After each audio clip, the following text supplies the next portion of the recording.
Bismillahirrahmanirrahim. Assalamualaikum warahmatullahi wabarakatuh para pembelajar semuanya, para guru hebat, calon guru penggerak. Jumpa lagi di channel Guru ID XVPS Indi. Terus dukung perkembangan channel ini dengan cara like, subscribe, dan beri komentar. Berikut kita akan membahas mengenai tips simulasi mengajar selama 10 menit edisi pendidikan guru penggerak.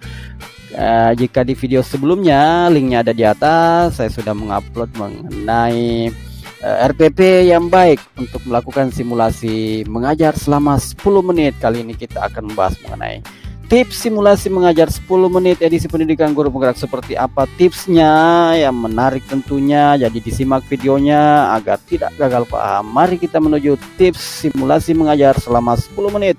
Apa saja tipsnya? Ada 1, 2, 3, 4, 5, 6, 7, 8 tipsnya. Tips yang pertama, pada bagian pendahuluan alokasikan waktu 2 atau 3 menit. Baik. Tips yang kedua, pada bagian kegiatan inti alokasikan waktu 5 atau 6 menit. Tips yang ketiga, pada bagian penutup alokasikan waktu 2 menit saja. Dan tips yang keempat, kesimpulannya bisa alokasikan waktu 253 atau 262. Jadi pada RPP para pembelajar, Bapak Ibu guru hebat, calon guru penggerak, di bagian RPP-nya di bagian pendahuluan bisa 2 menit atau 3 menit. Di bagian intinya itu bisa dialokasikan waktu 5 atau 6 menit, atau di bagian penutupnya itu bisa dialokasikan waktunya 2 menit. Baik. Tips yang kelima, pada bagian pendahuluan simulasikan persiapan proses belajar mengajar, yakni cek kondisi kelas, kehadiran peserta didik, beri apresiasi dan motivasi berupa pertanyaan pemantik, tayangan gambar atau video, sampaikan tujuan pembelajaran dan ringkasan materi sebagai pengantar. Iya, di bagian pendahuluan ada istilah persepsi motivasi. Oke. Baik, tips yang keenam, pada bagian inti simulasikan kegiatan membagi media lembar kerja peserta didik, melakukan diskusi kelompok, presentasi materi, kegiatan bertanya, kegiatan menjawab pertanyaan. Jangan lupa beri apresiasi kepada peserta didik. Ingat juga selingi dengan kegiatan ice breaking.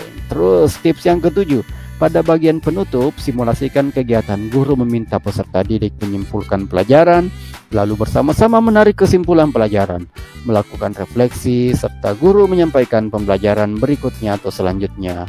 Tips yang kedelapan, melakukan penilaian. Baik. Mudah-mudahan tips ini bisa bermanfaat untuk para pembelajar semuanya. Adapun tips berikutnya apa ya? Ada berapa? 1, 2, 3, 4, 5, 6, 7, 8, 9 tips. Mari perhatikan baik-baik. Tips yang pertama, gunakan bahasa yang jelas dan efektif. Jangan mengulang-ulangi kata-kata atau suatu kalimat. Misalnya apa ya?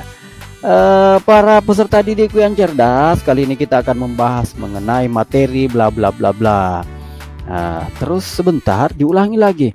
Adapun tujuan pembelajaran kita kali ini adalah bla bla bla. Jadi jangan mengulang-ulangi kata-kata atau suatu kalimat seperti itu. Baik, tips yang kedua, konsisten dalam menyebut atau melabeli. Jika menyebut atau menyapa siswa dengan sapaan peserta didikku, maka konsistenlah menggunakan sapaan tersebut.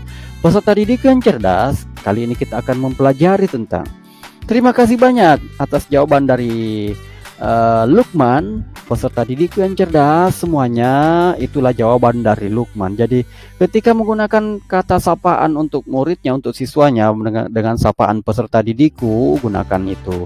Ketika menggunakan sapaan murid-muridku, gunakan itu secara konsisten. Anak-anakku, gunakan itu secara konsisten. Mudah-mudahan bisa dipahami. Terus tips yang ketiga, hindari menggunakan kata oke, sebaiknya diganti dengan kata baik. Pada konten ini saya selalu menggunakan kata oke. Pada saat sesi mengajar nanti, hindari kata oke, sebaiknya hindari kata oke, diganti dengan baik. Baik peserta didikku yang cerdas, kali ini kita akan mempelajari materi. Seperti itu. Baik anak-anakku yang cerdas, silahkan melakukan sesi belajar kelompok dengan materi-materi yang telah dibagikan. Seperti itu. Baik, tips yang keempat, gunakan perangkat yang siap pakai pada saat simulasi mengajar. Perangkat ajar yang siap pakai pada saat simulasi mengajar. Tips yang kelima, gunakan ruangan yang kondusif. Tips yang keenam, pakai timer. Jadi usahakan pakai pengontrol waktu, timer. Ini penting. Jangan melakukan simulasi praktik mengajar lebih dari 10 menit. itu sangat menyalahi aturan. Bisa 9.40, 9.50 atau 9 menit bisa juga. Terus tips yang kedelapan, yang ketujuh, persiapkan perangkat internet yang oke dengan cadangan jaringan internet.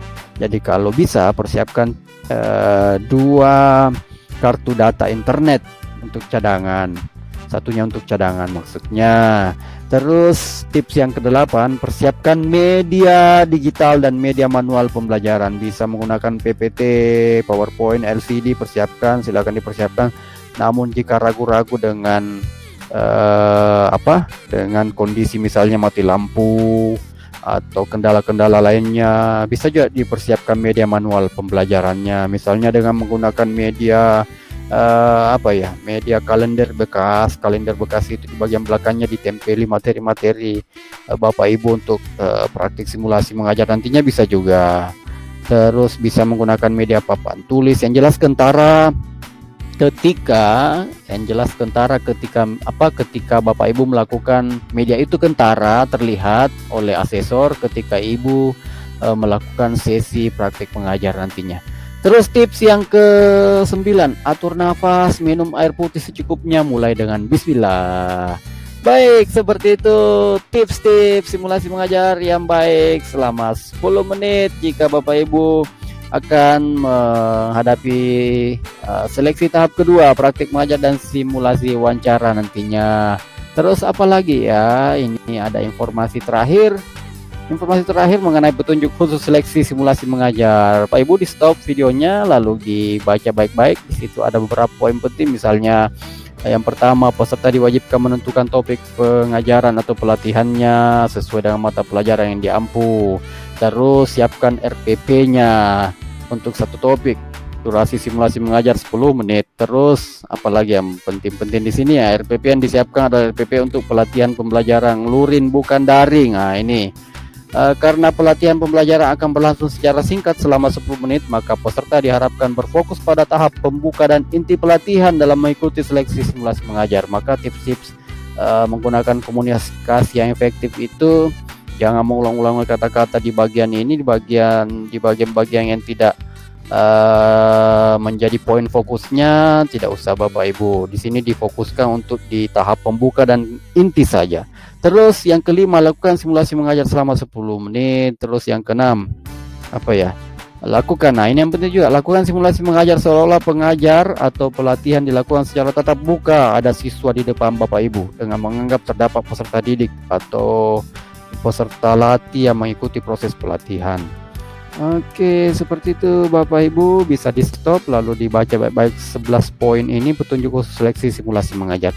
Terima kasih banyak untuk telah menyimak video ini Bapak Ibu guru hebat semuanya. Sekian, Assalamualaikum warahmatullahi wabarakatuh.